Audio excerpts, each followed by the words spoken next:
शुक्रिया रजत जी। हाथरस केस में एक्शन की शुरुआत हो गई है। योगी सरकार ने एसपी विक्रांत वीर और डीएसपी को सस्पेंड कर दिया है। विनीत जायसवाल नए एसपी बनाए गए हैं। सभी आरोपियों और पीड़ित परिवार का नार्को टेस्ट यानी झूठ पकड़ने वाली मशीन पर टेस्ट करवाया जाएगा। दरअसल हाथरस कांड को लेकर पुलिस सवालों के घेरे में है। गांव में मीडिया को पीड़ित परिवार से नहीं मिलने दिया जा रहा है। सवाल ऐसे में उठ रहे हैं कि आखिर क्या गहरा राज है जिसे छिपाया जा रहा है। हमारी स्पेशल इन्वेस्टिगेशन टीम के 8 रिपोर्टर्स 48 घंटे से पीड़ित लड़की के गांव के बाहर डटे हुए हैं। हमारे रिपोर्टर्स ने गांव में पहुंचे दारोगा से लेकर तहसीलदार तक हर एक अधिकारी से पूछा कि ये हो क्या रहा है। आप भी 48 घंटे की मेहनत वाली ये डेयरिंग रिपोर्टिंग देखिए। पहरा हटेगा, इंसाफ मिलेगा।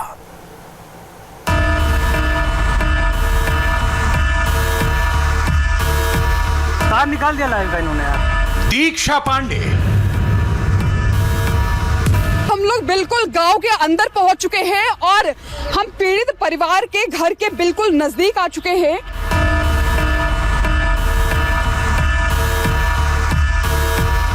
अमित पाले, पीड़ित की जो आवाज है, पीड़ित परिवार का जो आवाज, उनकी जो आवाज है, वो भी हम देश तक पहुंचाते रहेंगे।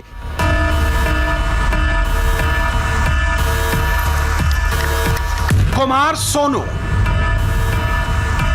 हमने अपनी जान जोखिम में डालकर वहां तक जाने की जरूर कोशिश की, लेकिन फिर हमें जब लगा कि हम पे हमला हो सकता है, हमें लोग घेर सकते हैं, उनके हाथों में बड़े बड़े डंडे थे, तो हमने वहां से निकलना जरूरी समझा। आनंद प्रकाश पांडे, देर हो सकती है लेकिन सच तो सामने आएगा और लगातार हम इसका सच सबके सामने ला रहे हैं। परिवार के साथ जो जो आप बीती हुई है, जो जो धमकाया जा रहा है, वो सब हम सबके सामने ला रहे हैं।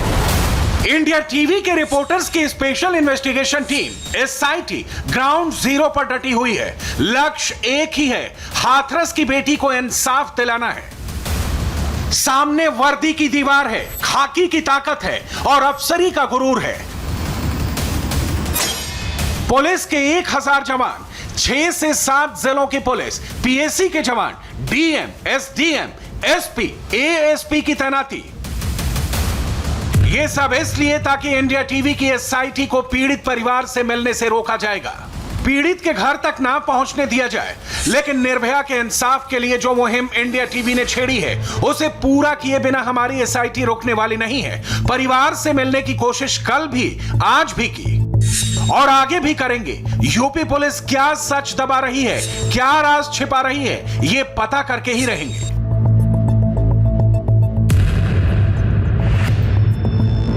राज इतना गहरा है तभी इसलिए इतना पहरा है। मैं खास तौर पर दिल्ली से निर्भया के परिवार से मिलने इस बुलगड़ी गांव में आई हूँ। निर्भया का परिवार लगातार फोन कर रहा था और वो इंडिया टीवी से अपने दर्द को साझा करना चाह रहा था। बस इसीलिए मैं दिल्ली से 200 किलोमीटर का सफ़र तय करके मैं इस बुलगड़ी गांव में पहुंची हूं और यहाँ पर जैसे ही मैंने इस गांव में जाने की कोशिश की, मुझे बार बार रोका गया। लेकिन मैं कैसे भी करके इस गांव में पहुंची, लेकिन मुझे यहाँ के गाँव वालों ने पीड़िता के परिवार से मिलने नहीं दिया। मैं 10 साल से पत्रकारिता कर रही हूँ, लेकिन इस बुलगड़ी गांव में जिस तरह का सलूक मेरे साथ हुआ है, ऐसा मेरे साथ कभी नहीं हुआ।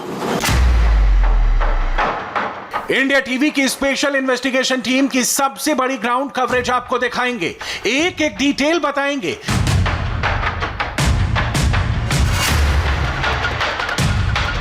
तार निकाल दिया लाइव का इन्होंने यार। दीक्षा गांव में पहुंची तो क्या हुआ दिखाएंगे, लेकिन पहले ये जान लीजिए कि आखिर इंडिया टीवी के 4 रिपोर्टर और 4 कैमरा पर्सन की टीम हाथरस के बुलगड़ी गांव जाकर पीड़ित परिवार से क्यों मिलना चाहती है। निर्भया की भाभी ने इंडिया टीवी को वीडियो कॉल करके मदद मांगी है, इंसाफ दिलाने को कहा है। पहले ये सुनिए। मिलना चाह रहे हैं मगर ये लोग पूरे मतलब पुलिस लगा रखी है, किसी से बात मिलने नहीं दिया जा रहा है। इतनी निगरानी हो रही है कि हम लोग शायद घर में भी इकट्ठे होकर बात नहीं कर सकते। पीड़िता की भाभी वीडियो कॉल में साफ साफ बोली, उन्हें कैद में रखा है, अपने ही घर में बंदी बनाकर रखा है। बहुत दिक्कत हो रही है, बहुत दिक्कत हो रही है। हम लोग क्या नहीं सकते कि कितनी दिक्कत हो रही है। आगे में दिक्कत यही करती है कि हम लोग बाहर नहीं निकलते हैं, कैदी की तरह ऐसा लग रहा है कि कोई हम लोगों ने बहुत बड़ा इसलिए इंडिया टीवी की एसआईटी पीड़ित परिवार से मिलकर सच को अपनी आंखों से देखना, समझना चाहती है। हाथरस के बूलगढ़ी गांव में एंट्री के 3 पॉइंट हैं। तीनों जगह भारी पुलिस फोर्स तैनात है। बैरिकेडिंग की गई है। सिर्फ सड़कों पर ही नहीं, खेतों में भी पुलिस के जवान मौजूद हैं ताकि कोई खेत से होकर पीड़ित परिवार तक ना पहुंच जाए। रिपोर्टर दीक्षा पांडे जब गांव के पास पहुंची तो मुख्य रास्ते पर जमा पुलिस ने उन्हें आगे नहीं जाने दिया। दीक्षा और उनके कैमरा पर्सन कुलदीप बालियान ने खेतों के रास्ते गांव के अंदर जाने की सोची। हम खेतों के सहारे यहाँ तक पहुंचे हैं और अब आपको मैं तस्वीर दिखा रहा हूँ।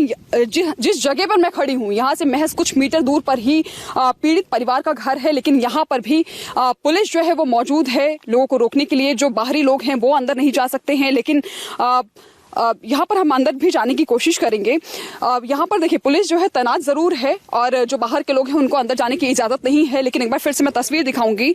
यहाँ से जो आपको ये तमाम घर नजर आ रहे हैं, ये जो है यहाँ से इस गांव की शुरुआत होती है और अंदर घुसने पर जो तमाम आरोपी हैं उनका भी घर इसी गांव में मौजूद है। जी सर, किस लिए रोकना है सर? सर किस लिए? वो हम लोगों की ड्यूटी लगी हुई है, 14 अधिकारियों का आदेश है कि अंदर नहीं जाने दें किसी को। क्यों नहीं जाना है? ऐसा क्या है जो अंदर नहीं जाने दिया जा रहा है?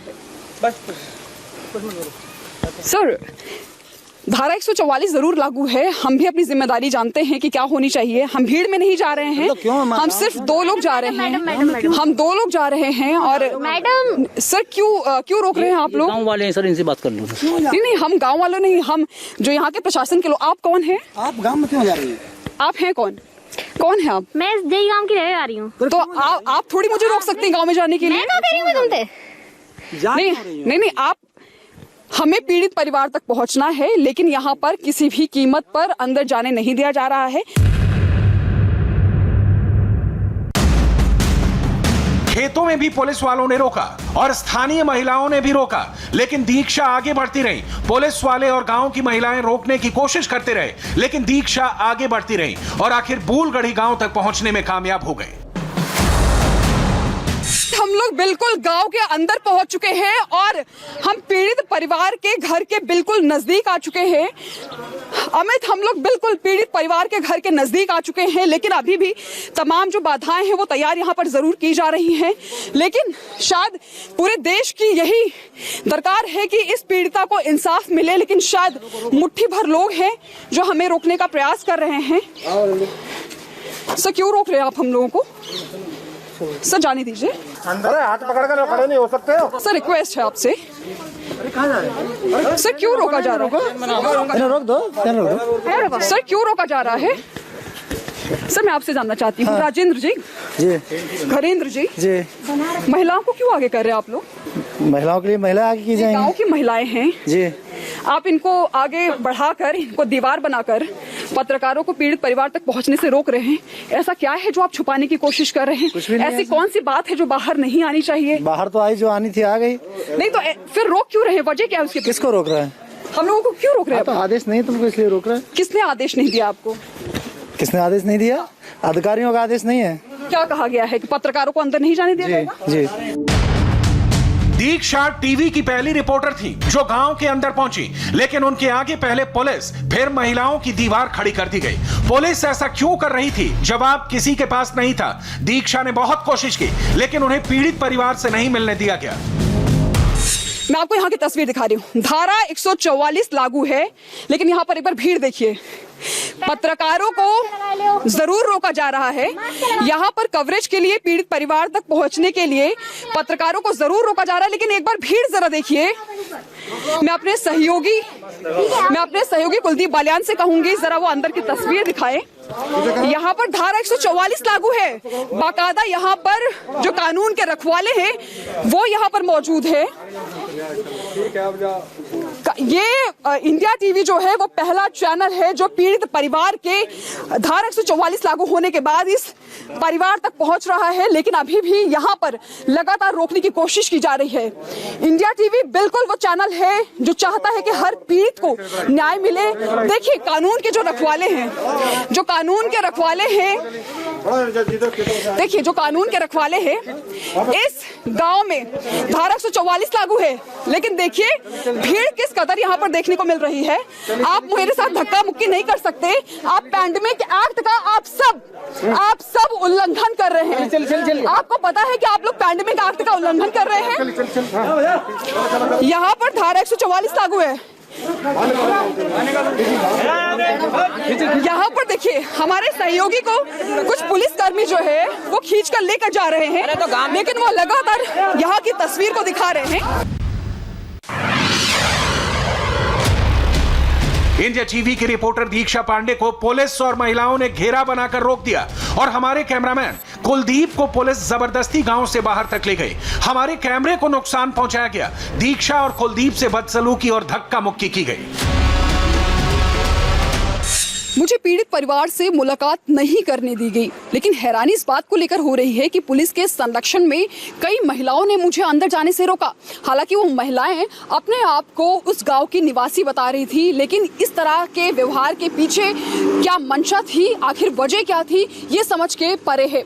लेकिन अब मैं आपको पीड़िता के भाई से की गई बातचीत की पूरी रिकॉर्डिंग आपको सुनाऊंगी, जिससे अब आपको वो पूरी बात समझ आएगी कि आखिर गांव में उस पीड़ित परिवार के साथ क्या कुछ हो रहा है। क्या आप लोगों पर, परिवार पर निगरानी रखी जा रही है? फोन चेक हो रहा हो या? मैम, फोन तो हम चेक कैसे भी नहीं करने देंगे लोगों को, बट ये है कि निगरानी बहुत तगड़ी रखी जा रही है। सुबह 6 बजे से पुलिस घर में घुस के आ जाती है, मेन गेट पे खड़ी हो जाती है, बाहर दरवाजे पे खड़े हुए हैं, छत पे आके बैठ जाते हैं। ये निगरानी नहीं है तो और क्या है? ये तो कि हमारी के लिए, मगर सिक्योरिटी तो हम घर के आसपास रहो ना, घर में घुसने की क्या जरूरत है इनको। अच्छा, पुलिस जो है वो घर के अंदर भी आ जा रही है आपकी? जी मैम, सुबह से 10 बार को अंदर आएगी, बाहर जाएगी। और ये डीएम तो ऐसा मान लीजिए, एडीएम और डीएम ये लोग तो ऐसा मान लो कि कभी भी आ जाते हैं ऐसे घुस के। अब क्या करें मैम, खाना पीना बनाना सब इन्हीं के सामने, पूरी भीड़ जाके इकट्ठा कर लेते हैं। हाथरस के डीएम कहते हैं कि इंसाफ किया जा रहा है, पुलिस कहती है कि जांच चल रही है, लेकिन हकीकत कैमरे पर है। जांच के नाम पर यहां पर्दा डालने की कोशिश हो रही है, इसलिए मीडिया को गांव से दूर रखा जा रहा है। पुलिस की घेराबंदी के बावजूद पीड़ित परिवार वीडियो कॉल के जरिए, फोन के जरिए, खेतों के जरिए छुपा कर बाहर आकर सच्चाई बता ही दे रहा है। फोनों को बंद करा दिया तुम्हारी, इनको फोन बंद कराया था हमको। क्या बोला था? फोन नहीं है, फोन तो छुड़ा लिया है, पहले तो किसी को बुला नहीं है। सबके साथ फोन ले लिया क्या? हाँ, तो क्या आपकी माँ ने और भाभी ने क्या बोला कि मीडिया को बुला के लाओ? हाँ, यूँ कहा था मीडिया को बुला के लेके आओ, हम उनसे बात करेंगे। आप यहाँ कैसे पहुँचे हो? कैसे आने दिया? खेतों में के आए हैं, छुपके नियार के वानी। क्या नाम है तुम्हारा? आने नहीं दे रहे क्या? आने नहीं दे रहे किसी को। अच्छा, हमारे ताऊ भी आ रहे थे कि हम तो अपने आदमी को बुला के लेके आएंगे, हम तो मीडिया वालों को बुला के पुलिस डरा रही है, धमकी दे रही है वहाँ पे? उनको धमकी दे रहे हैं। डीएम साहब क्या कह रहे हैं? उनकी छाती पे लात मारा, सोनू की दर्द हो रहा है। किसको छाती पे लात मारा? उनके किसने? डीएम साहब ने मारा। किसको मारा? ताऊ को मारा। यही वजह है कि इंडिया टीवी के 4 रिपोर्टर और 4 कैमरा पर्सन हाथरस के इस बूलगढ़ी गांव के पास हैं। चारों दिशाओं से कई किलोमीटर पैदल चलकर पीड़ित परिवार तक पहुंचने की कोशिश करते रहे। मुझे भी गांव तक नहीं जाने दिया गया। मैंने बार बार गांव तक पहुंचने की कोशिश की, लेकिन हर जगह पुलिस ने मेरा रास्ता रोक दिया। आखिर मैंने पुलिस से पूछा कि अंदर क्यों नहीं जाने दिया जा रहा, गांव में ऐसा कौन सा राज छुपा है, परिवार से मिलने क्यों नहीं दिया जा रहा, आखिर वर्दी में इतना अहंकार क्यों है।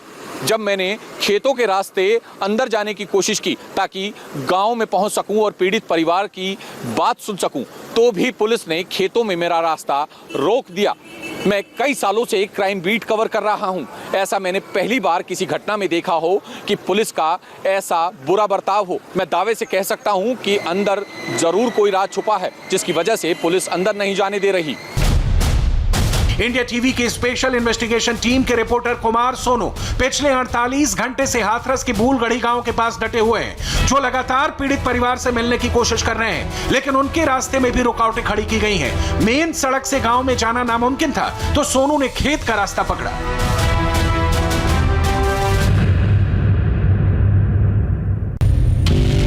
जब कुमार सोनू खेत से गुजरकर गांव जाने की कोशिश कर रहे थे तो उन पर कुछ अज्ञात लोगों ने हमले की कोशिश भी की। जान बचाने के लिए सोनू खेतों में भागे तो उनके कपड़े कटीली झाड़ियों में फंसकर फट गए। ये सब पुलिस की मौजूदगी में हुआ। मैं गांव का जो सरकारी स्कूल है वहां तक पहुंच गया था। वहां खेतों तक जैसे ही पहुंचा तो वहां पर 8 से 10 लोग, जो कि लोकल लोग मुझे लग रहे थे, उनके पहनावे से लोकल लोग लग रहे थे, वो डंडे लेकर मेरे पीछे भागे। मैं, मेरा कैमरा पर्सन शिशिर मंडल और साथ में जो हमारे हाथरस के रिपोर्टर हैं रवि चौधरी, हम तीनों तुरंत वहां से भागे क्योंकि उनके हाथों में डंडे थे बड़े बड़े और हमें ये डर था कि वो हम पर हमला कर सकते हैं। और जब मैं भाग रहा था तो आप देखें कि जो खेतों में कटीली तारें लगी होती हैं वहां पर ये फंसकर मेरी शर्ट तक जो है फट गई। हमें बड़ी मजबूरी से भागना पड़ा। ये मेरी, आप देखें, ये पैंट तक जो है उन कटीली तारों में फंसकर जो है फट गई, क्योंकि जो 8-10 लोग थे, लोकल लोग थे, उनके हाथ में बड़े बड़े डंडे थे। शायद वो ये नहीं चाहते थे कि हम अंदर की गांव की रिपोर्टिंग करें, किसी भी तरीके से मीडिया अंदर जाए। लेकिन हमने भी ठानी है कि डरेंगे नहीं, पीछे नहीं हटेंगे। इंसाफ की यह लड़ाई मुकाम तक पहुंचाकर ही रहेंगे।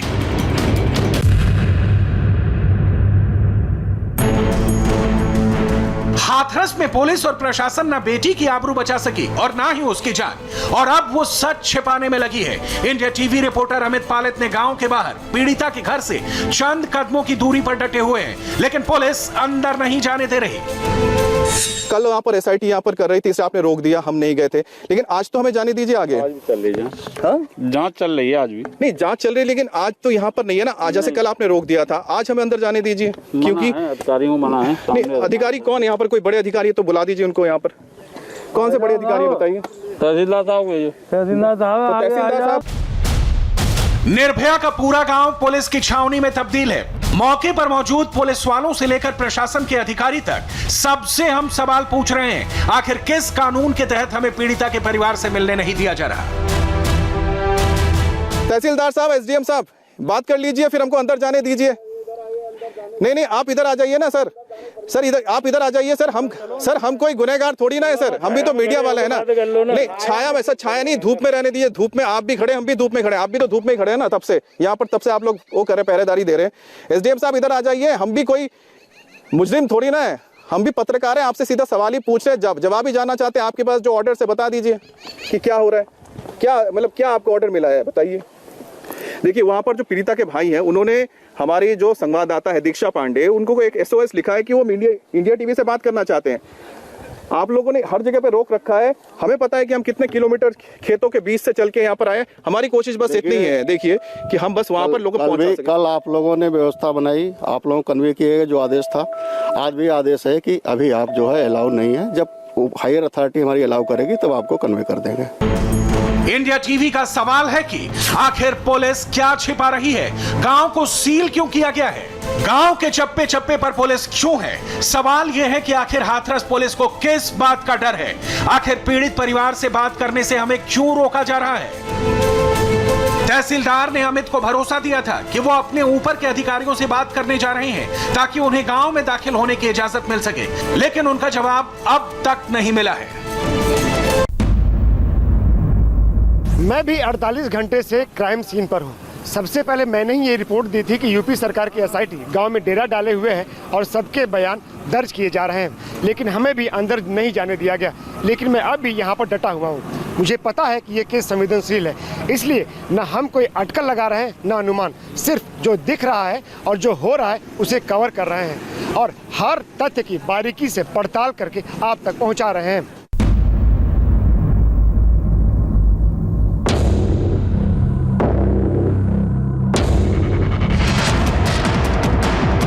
हाथरस का ये गांव पुलिस की मनमानी और गुंडागर्दी 14 सितंबर से देख रहा है, लेकिन कैमरे पर पिछले 4 दिन में पुलिस का बेशर्म चेहरा बेनकाब हो रहा है। वर्दी की ताकत के गुरूर का साक्षात प्रमाण बन चुका है हाथरस का बूलगढ़ी गांव। देखिए, यहाँ पर लाठी लगा के रोका जाए, नहीं ऐसा नहीं करिए आप।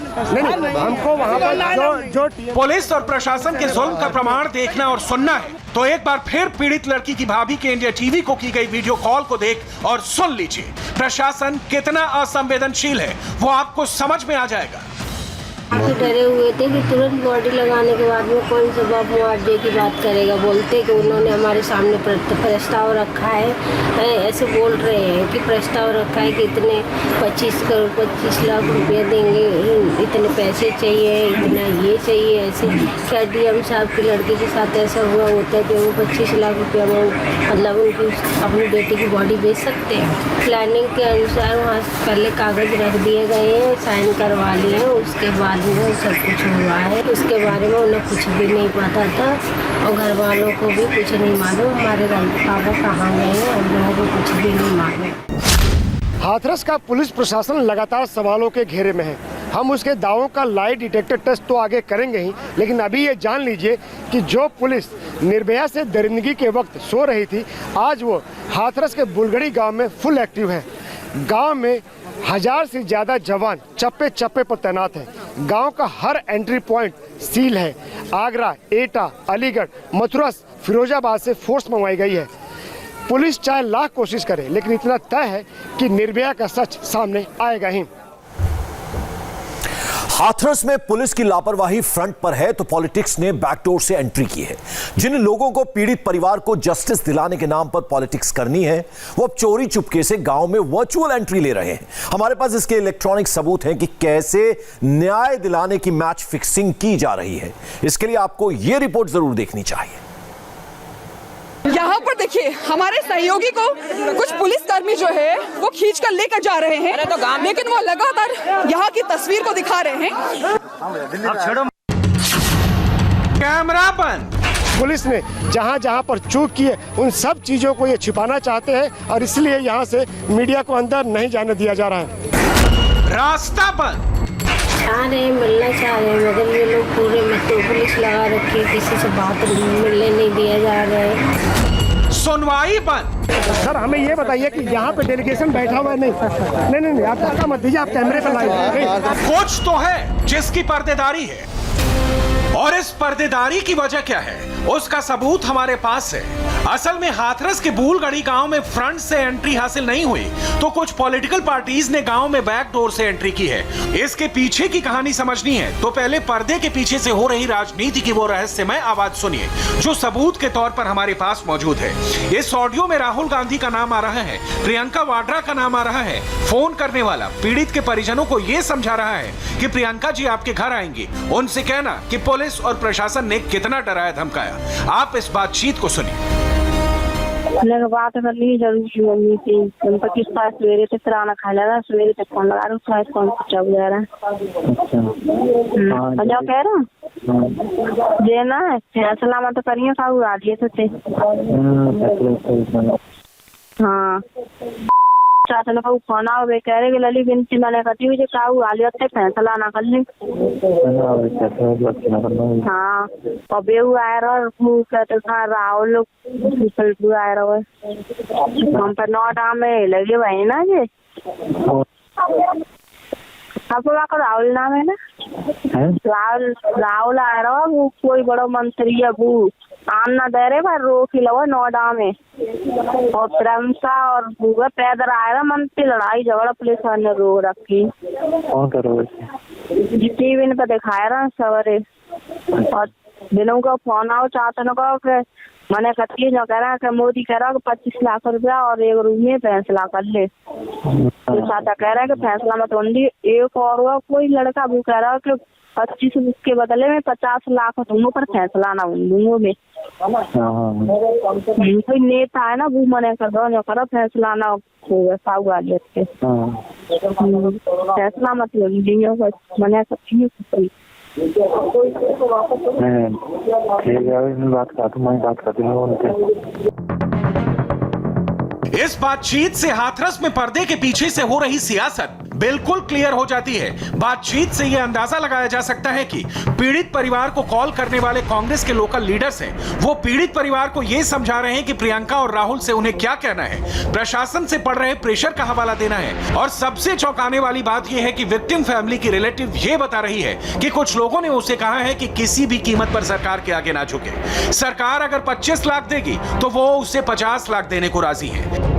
अब आपको इसके आगे की बातचीत सुनाते हैं, जिसमें बैकडोर से हो रही पॉलिटिक्स की तस्वीर और क्लियर हो जाती है। इसमें पीड़ित लड़की के भाई और किसी नेता का फोन कन्वर्सेशन है। ये नेता प्रियंका गांधी के बारे में परिवार को जानकारी दे रहा है। कह रहा है कि प्रियंका उनके घर आने वाली है, इसलिए कहीं मत जाना। वो मीडिया का जुगाड़ भी कर रहा है। अभी तुम्हें कोई भी कहीं लेके जाता, कहीं नहीं लेके जाएगा। प्रियंका गांधी घर आएगी, ठीक है ना। हाथरस जाना या वहाँ जाना, कहीं नहीं जाना। जो भी है सब कुछ बताना है, उन्हें ये भी बताना है कि पुलिस प्रशासन ने दबाव बनाया, मीडिया को आने नहीं दे रहा और हमारे रिश्तेदारों को, रिलेटिवों को आने नहीं दे रहा। ये हमारे प्रोटेक्शन में लगा रखे हैं, ठाकुर के प्रोटेक्शन में लगा रखे हैं, ठीक है। ये सब कुछ बताना और जो ऐसे जो हमारे साथ हुआ है, ठीक है। ठीक है, ओके। बात कर कल काफी डरे हुए थे। क्या काफी डरे हुए थे? ये बोलना काफी डरे हुए थे और अधिकारियों ने दबाव बनाया था पहले। अच्छा, हाँ, पर बोले थे कि उसके बाद मैंने योगी से बात की थी डराने में। पता नहीं, ये बोलना काफी मतलब डरा दिया था। बहुत ज्यादा अधिकारी खड़े थे तो उन्होंने ऐसे ही। हाँ, अच्छा, डराया था तो कुछ डराने में कुछ बोला भी तो होगा कि इनके परिवार वालों को मार देंगे या फिर क्या है क्या नहीं है।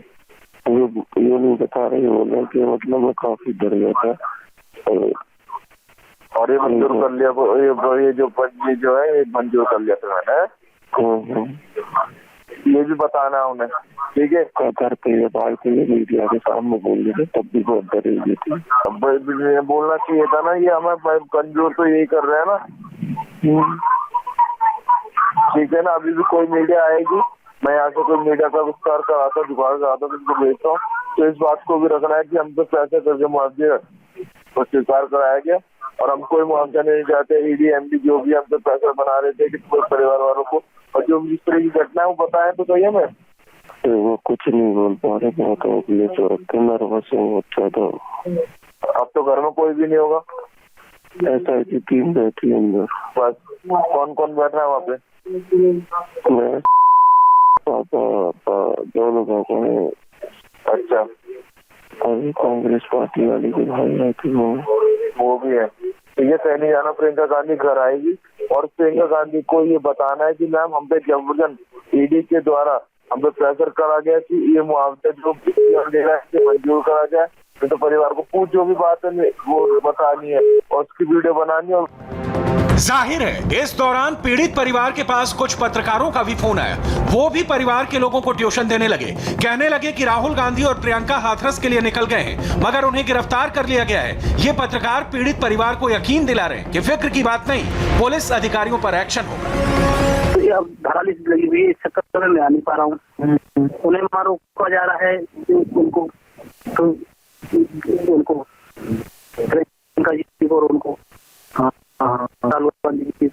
ये सब चल रहा है, तो अरेस्ट कर लेकिन इसमें डीएम एसपी ये सब नतेंगे में तो बता दूंगा।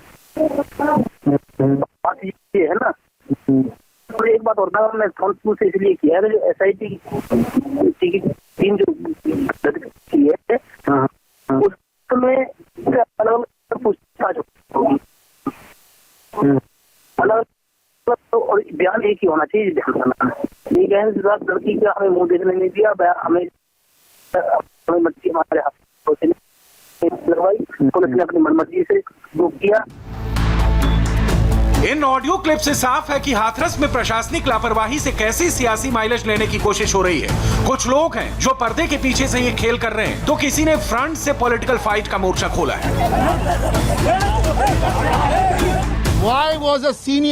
उत्तर प्रदेश के सीनियर अधिकारी को किसने अधिकार दिया कि वो हमारे सांसद को जमीन पर धक्का दें? यूपी सरकार से सवाल पूछिए। नंबर 2, यूपी सरकार से पूछिए कि कोई भी सांसद हथियार के साथ है क्या? हम 1500 किलोमीटर दूर से आए हैं, हम वहां जाना चाहते थे। अजय बिष्ट और उनके 2 लीडर जो दिल्ली में बैठे हैं, उनसे पूछिए कि 2 लोकसभा सांसद वहां क्यों नहीं जा सकते? हम एक एक करके आए थे। नंबर 3, अगर 2 महिला सांसद वहां जाकर अपनी संवेदना दे देती तो क्या हो जाता? What was the problem? Trinamool Congress के नेता कार्यकर्ता हाथरस की विक्टिम फैमिली को इंसाफ दिलाने पहुंचे तो उनके पीछे पीछे आम आदमी पार्टी के कार्यकर्ता भी इंसाफ वाली मशाल की लौ बढ़ाने बूलगढ़ी पहुंच गए। बूलगढ़ी की बेटी को न्याय दिलाने की इस राजनीतिक यात्रा की शुरुआत कांग्रेस के दिग्गज नेताओं राहुल गांधी और प्रियंका वाड्रा ने शुरू की थी। राहुल और प्रियंका को हाथरस पहुंचने से पहले ही अरेस्ट करके वापस कर दिया गया, जिसके बाद प्रियंका गांधी दिल्ली के वाल्मीकि मंदिर पहुंच गई। इसका सिंबोलिज्म भी समझिए। हाथरस का पीड़ित परिवार वाल्मीकि समुदाय से ही है। जो हाथरस में वाल्मीकि बस्ती में ना जा सके तो प्रियंका दिल्ली में वाल्मीकि मंदिर पहुंच गई। मैं ये कहना चाहती हूँ कि जो इस लड़की के साथ हुआ और जो आज भी उसके परिवार के साथ हो रहा है, जो पिछले 3-4 दिनों से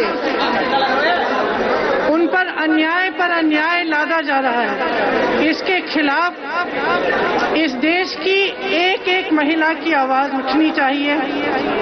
इस देश के एक एक पुरुष की आवाज उठनी चाहिए। हम राजनीतिक दबाव डालेंगे और इस देश की एक एक महिला सरकार पर नैतिक दबाव डाले। हमारी बहन के साथ न्याय होना चाहिए। जाहिर है हाथरस की हकीकत छुपाने पर अगर प्रशासन आमादा है तो इसको लेकर हो रही पॉलिटिक्स की तस्वीर भी बिल्कुल क्लियर है। इसलिए कोई हाथरस पहुंचने के लिए पैदल चल पड़ता है, पुलिस से भिड़ जाता है, धक्का मुक्की में गिर जाता है।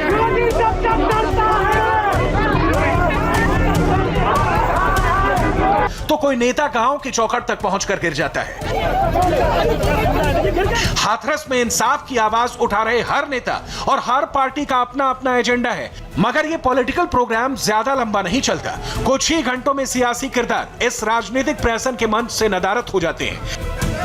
आम आदमी पार्टी के कार्यकर्ता यहाँ प्रोटेस्ट कर रहे हैं और ये कह रहे हैं कि जो पीड़िता के साथ अन्याय हुआ है और अब उसके परिवार के साथ भी अन्याय हो रहा है, क्योंकि पीड़िता के परिवार को बंधक बना के रखा गया है और किसी से उनको मिलने नहीं दिया जा रहा, उनकी बात को सामने नहीं आने दिया जा रहा। ऊपर से डीएम जैसा जो वरिष्ठ अधिकारी है, जिले का मुखिया, वो धमका रहा है। इसको लेकर यहाँ आम आदमी पार्टी के जो कार्यकर्ता हैं वो धरने पर बैठे हैं और ये लगातार नारेबाजी कर रहे हैं और ये प्रशासन से और जो पुलिस के कर्मी यहाँ मौजूद हैं उनसे ये मांग कर रहे हैं कि उनको अंदर जाने दिया जाए।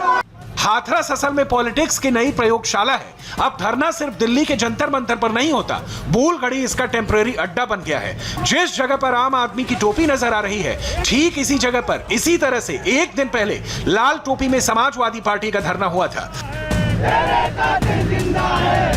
जस्टिस दिलाने के लिए ये पॉलिटिकल जोश ज्यादा देर तक हाई नहीं रहता, कुछ ही घंटों में फुर्र भी हो जाता है।